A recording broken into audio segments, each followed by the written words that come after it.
have a good trivia question for people because I really want to underscore some of the important messages that have been given today.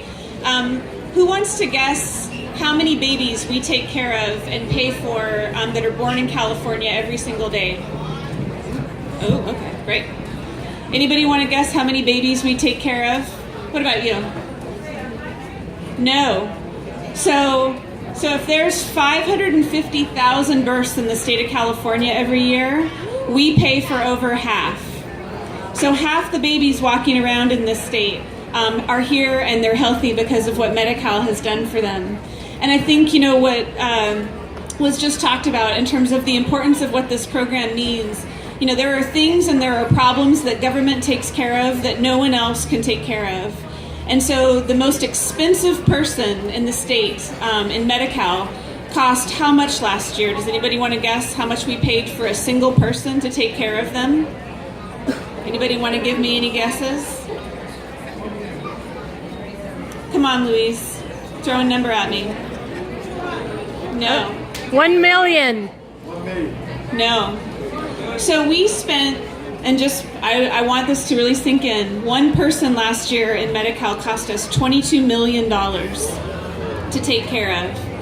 And you say that's just amazing. What could be wrong with them? And I don't, quite frankly, know their personal history, but we have people in our program that have cancer, that have hemophilia, that have cystic fibrosis, that have organ failure, and we take care of them in a way that no other program or no other employer or no other private solution could take care of. And we're really, really proud of the work that we do. And so I think for all of you, coming to something like this is just an embodiment of what we as a community and we as a state have done.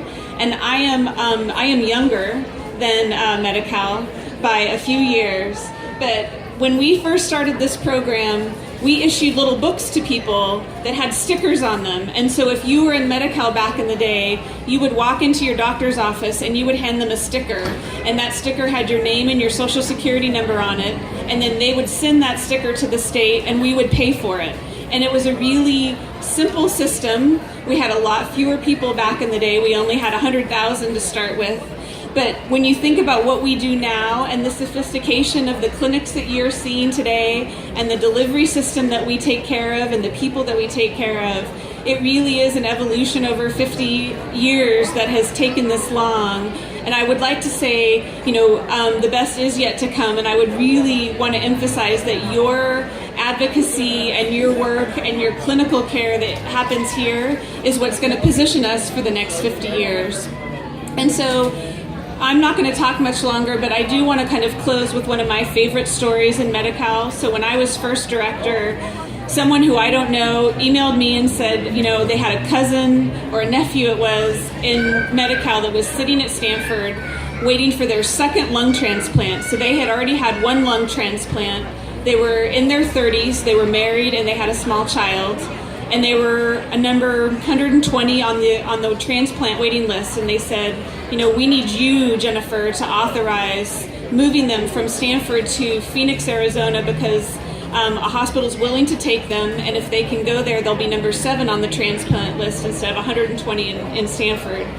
And those are not the kinds of favors that I can just do on my own, and so I sent it to my clinical staff, and I said, if it's appropriate for this person to be moved to Phoenix, then by all means, move them and authorize that. But, that was as far as I was involved. And then 24 hours later, I got a note from my staff saying, we agree with the clinical decision. They have been med flighted to Phoenix. And I thought, well, that's it. Even being 7 on a transplant list is really a hard thing. And then about 48 hours later, I got an email from this person's uncle saying they were being prepped for surgery, that lungs had been found. And then the last time I ever heard was a picture about a day after that in which he sent me a picture of his nephew standing up and getting ready to get moving around, because when you get lungs transplanted, they want you moving as soon as possible.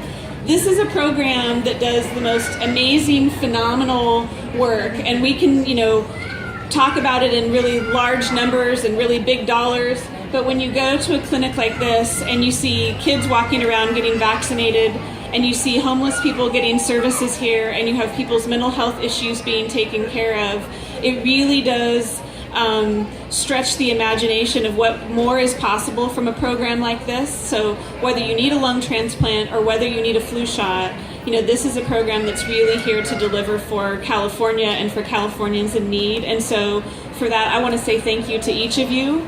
I'm really proud to lead this department at this time, but I think it's also just a testament for how much more we can do together as a community and as a state. So thank you, and congratulations and happy anniversary to all of you.